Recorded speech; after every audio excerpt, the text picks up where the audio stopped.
Le DAF Fresh Morning, c'est 104.5 tonnes de bonne humeur. Tous les matins sur Urban FM. La meilleure radio de la capitale. La meilleure radio de la capitale.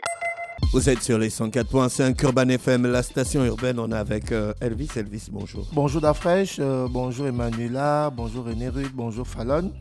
Alors, le sport nous emmène où? Tu as passé un bon week-end? Oui, j'ai passé un bon week-end. Est-ce que tu as repris le sport? C'est tranquille. Bon, j'ai repris à courir parce que le sport, c'est pas quelque chose qu'on reprend rapidement. Quand tu as arrêté depuis plusieurs années, il faut d'abord recommencer à trottiner, à courir au fur et à mesure. Et au fur et à mesure que tu sens que tu reprends le rythme, c'est là aussi que tu enchaînes avec l'intensité. D'accord, ok. Alors, le sport nous amène ce matin du côté de la Fédération gabonaise de karaté et arts martiaux affinitaires. Cette fédération a organisé un stage technique d'instruction le dimanche du côté du centre sportif de Lumi.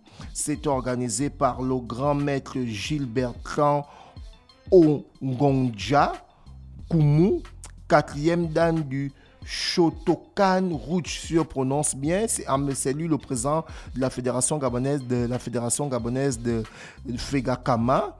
Et il y a eu la participation du grand maître Serge Ngouan Zamba, détendeur du même grade. Donc en fait, là c'est un stage qui avait pour objectif de former ces instructeurs parce qu'évidemment il y a des règles qui se sont ajoutées et il faut que ces instructeurs-là puissent connaître comment ça se passe. Donc voilà pourquoi le président de cette fédération, la fédération gabonaise de la FEDAKAMA, le grand maître Gilles Bertrand a organisé ce stage-là en tenant compte de l'évolution des techniques et des règles qui régissent sur la pratique et la discipline. Donc voici un peu l'actualité concernant le karaté. Là, on va parler de football d'Afresh.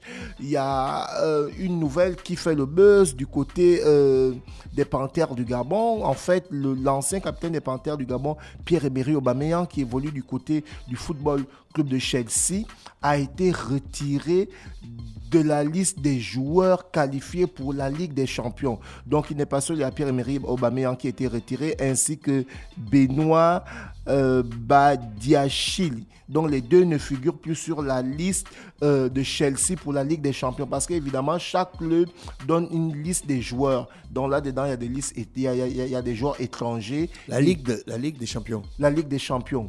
La Champions League. La Champions League. Mais Chelsea joue la Champions League, non? Chelsea est qualifié pour les huitièmes de finale de la Ligue des Champions, mais avec le mercato que j'ai souligné le week-end dernier, on l'a enlevé. Il fallait qualifier d'autres joueurs qui sont arrivés. Donc le coach Potagrand a estimé que Pierre-Emerick Aubameyang et Benoît Badiachi ne rentrent plus dans sa configuration technique. Donc celui-ci a retiré Pierre-Emerick Aubameyang. La Ligue des Champions reprend demain, non?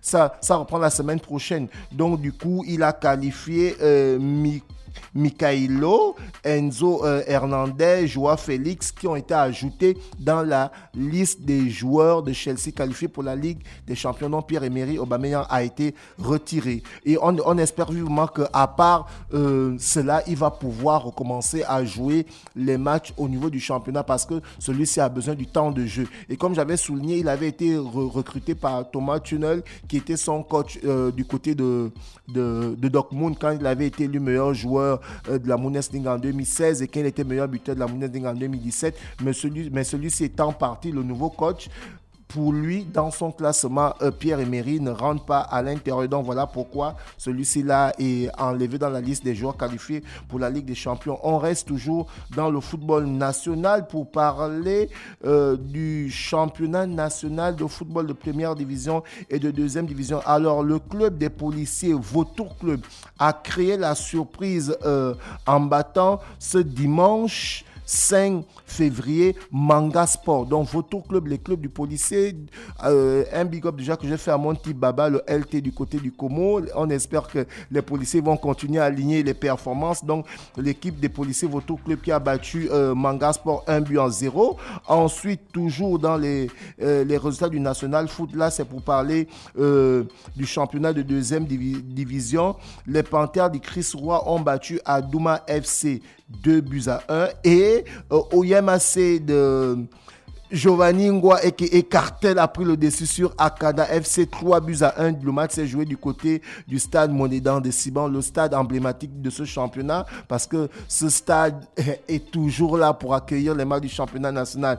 Et on continue toujours dans les résultats de la 6e journée de première division du National Foot 1. Le CSB a écrasé le Football Club de Missy 3-0, dont les militaires de Baraka qui n'ont pas pu faire le poids face au CFB. Et du côté du stade Aquacam, l'Union sportive d'OIM s'est imposée 2-1 face au Sandberry Sportif, et le CF Mounana le samedi 4 a battu l'Union sportive de Bitam. Donc le match que j'avais souligné comme un choc, l'Union sportive de Bitam n'a pas pu réagir parce que le CF Mounana s'est imposé 2-0. Donc voici un peu les résultats concernant le championnat de première division et de deuxième division du Gabon. Et toujours lorsque je parlais des internationaux, savoir Pierre-Emerick Aubameyang qui a été écarté, Mario Lemina a fait une sortie du côté de Gabon Media Time où celui-ci a déclaré qu'Aubameyang et moi sommes une télé-réalité en sélection. Et celui-ci va plus loin, invité dans un journal La Place où il a eu une interview. Il dit sur Oh My Goal, le désormais ancien capitaine l'international gabonais Mario Lemina et Pierre-Emerick Aubameyang sur les turpitudes de la CAN qui s'est déroulée du côté du Cameroun. Le milieu de terrain de Wolverhampton et Pierre-Emerick Aubameyang était un des sujets de vendeur pour la presse gabonaise. Donc celui-ci dit, en fait, il ne se reconnaît pas. Et on l'a souligné depuis la reprise du championnat, que qu'est-ce qui s'est réellement passé? Pourquoi la Fédération gabonaise de football ne communique pas sur ces deux cas-là? Parce que Mario Lemina, qui est quitté du FC Nice, qui a signé du côté de Wolverhampton, et aujourd'hui Wolverhampton aligne les performances, parce que lorsqu'on regarde le championnat d'anglais de football, quand on regarde le classement, on va constater que Wolverhampton est en train de revenir au haut niveau, on va dire quoi, dans la place des équipes qui ne sont plus relégables, parce que Wolverhampton, au début de saison, était pratiquement relégable. C'est-à-dire, si le championnat était arrêté, Wolverhampton devait descendre en seconde division. Aujourd'hui, Wolverhampton aligne les performances, puisque le week-end, ils ont corrigé Liverpool 3-0. Donc, aujourd'hui, est-ce que Mario Lemina, celui-ci, pour parler de rien que Mario Lemina, puisqu'il joue régulièrement à Wolverhampton, est-ce que celui-ci ne doit pas rejoindre l'équipe nationale, parce qu'on a la double confrontation à mars pour les éliminatoires de la CAN 2024 qui va se jouer du côté d'Abidjan? Est-ce que ce n'est pas aussi l'opportunité de rappeler Pierre-Emerick Aubameyang en sélection, parce que celui-ci connaît une situation difficile du côté de Chelsea? Le fait de le rappeler en équipe nationale, ça va peut-être pouvoir le booster, de redonner à Pierre-Emerick de la confiance pour repartir sur des bonnes bases au club de Chelsea. La question reste posée, mais ce qu'a souligné le coach, c'est que pour lui, Pierre-Emerick Aubameyang et Mario Lemina, il a besoin d'eux pour la qualification pour la CAN 2024 qui va se jouer du côté de la Côte d'Ivoire. On reste toujours sur le sport et le football. Là, on va parler du championnat d'Afrique de football d'Afrique.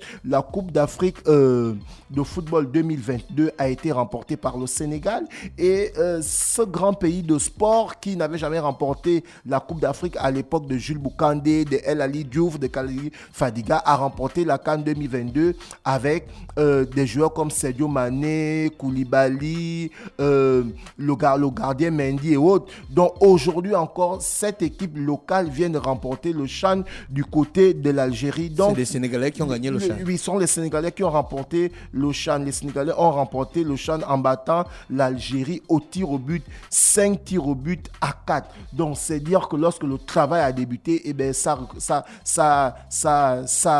les fruits sont récoltés. Il y a un travail qui se passe du côté du Sénégal et aujourd'hui on peut le voir, le Sénégal qui a remporté la Coupe d'Afrique chez les A et aujourd'hui l'équipe locale vient de remporter le championnat d'Afrique de football en battant l'Algérie 5 tirs au but à 4 et on se souvient même que c'était pratiquement la copie-collée de la finale de la Coupe d'Afrique entre le Sénégal et l'Égypte. Et toujours dans l'actualité du football, l'équipe gabonaise des U23 qui s'est envolée du côté de l'Égypte le week-end dernier pour peaufiner la double confrontation entre le Gabon et le Cameroun comptant pour la Coupe d'Afrique des moins de 23 ans a joué un match amical face aux U23 d'Égypte et les U23 de l'Égypte ont corrigé les Panthères du Gabon U23 d'un score de 3-0. Donc le poulain des Ibela ont encore du travail à faire parce que s'il faut aller battre les U23 du Cameroun et faire un résultat positif ici, il va d'abord falloir que celui-ci puisse d'abord peaufiner son équipe, préparer ses gars, préparer le mental. Parce que quand on dit les lions indomptables du Cameroun, c'est comme les gars disent au quartier, même dans l'eau, ils allument le cigare. Donc du coup, il va falloir que les poulains de Ibela puissent se mettre au travail pour cette double confrontation qui va se passer du côté du mois de mars en aller-retour ici au Gabon, du côté de Franceville et du côté de Yaoundé. On va parler de basketball d'Afresh, on va parler de NBA. Il y a eu des matchs aujourd'hui où on a les Knicks de New York qui l'ont remporté face à Philadelphie 108-97. Donc du coup, le duo Joel Embiid et James Harden n'a pas pu créer l'exploit. Les Knicks de New York l'ont remporté. Ensuite, la deuxième rencontre, on avait Toronto, le champion NBA 2019 face aux Grizzlies. Les Grizzlies ont perdu face aux champions 2019. Toronto qui l'a remporté, les Raptors 106-103 et les Pélicans étaient opposés aux Kings. Donc du coup les Pélicans ont remporté cette rencontre avec près de 32 points d'écart, 136-104. Et de l'autre côté les Timberwolves étaient opposés aux Nets de Denver.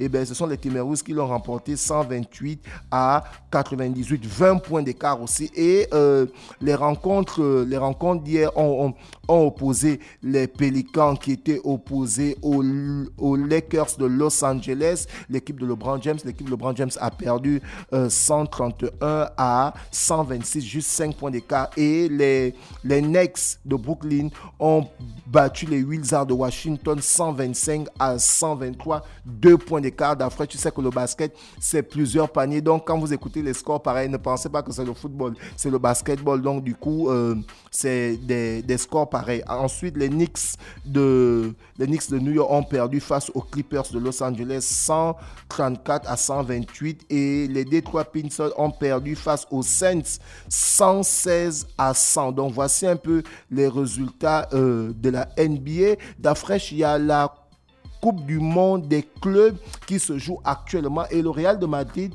va rentrer en compétition à partir du mercredi 8 février et le Real de Madrid va jouer la demi-finale face à Al Ahly d'Égypte et l'autre demi-finale va opposer Flamengo à Al Hilal. Tu te souviens qu'on en a parlé des clubs de l'Arabie Saoudite où la plupart les noms c'est Al. Donc c'est Al Hilal, le club rival où Cristiano joue Al Nasser. Donc c'est Al Hilal qui joue évidemment cette Coupe du monde des clubs qui est en demi-finale, qui va croiser le fer face à Flamengo, le grand club brésilien. Et son club, est-ce qu'il a déjà remporté un match? Tu as dit quoi? Depuis qu'il est avec son club, le nouveau club, est-ce qu'il a déjà remporté un match? Cristiano Ronaldo, ils ont perdu la Super Coupe, ils ont perdu le match de Super Coupe et le week-end ils ont fait 2-2, il a marqué son premier but. Donc Cristiano qui a ouvert son compteur. Mais pour cette Coupe du monde des clubs là, c'est pas son club qui a joué, c'est le club de Al Hilal qui, comme je le disais tantôt, sera opposé à Flamengo et Al Ahly d'Égypte sera opposé au Real de Madrid. Donc voici un peu l'actualité concernant le sport en général. Et d'après, tu te souviens, comme je t'avais souligné, que le coach de Chelsea, celui-ci, on ne sait pas ce qu'il est en train de faire avec l'équipe Graham Potter là. Parce que tantôt l'équipe est 9e, tantôt l'équipe est 10e. Et quand tu regardes le classement, aujourd'hui, Chelsea est 9e avec 30 points. En temps, Arsenal qui est en tête à 50 points, City à 45 points, Manchester United à 42 points, Newcastle à 40 points. Donc Chelsea qui est 9e et avec les équipes qui sont le top 4 qui sont directement qualifiées pour la Ligue des Champions, il y a une dizaine de points avec le 4e et 20 points d'écart avec le premier. Donc, en fait, c'est encore jouable. C'est encore jouable. Donc, il suffit que celui-ci donne la confiance à ses joueurs parce que ce qu'il fait actuellement, les joueurs ne sont pas en confiance. Même Raheem Sterling et au banc de shoot, même Hakim Ziyech, qui a fait une magnifique Coupe du Monde, a voulu partir. Pourquoi? Parce que ce coach n'a pas le discours qu'il faut pour, évidemment, sortir ces joueurs, les guerriers qui sont en eux pour pouvoir aller prendre les victoires. Merci Elvis avec nous ce matin sur les 104.5 Urban FM, la station urbaine dans le Da Fresh Morning. Merci à tous les auditeurs bien connectés. On se retrouve juste derrière après la musique. Le Da Fresh Morning, c'est 104.5 tonnes de bonne humeur. Tous les matins sur Urban FM. La meilleure radio de la capitale. La meilleure radio de la capitale.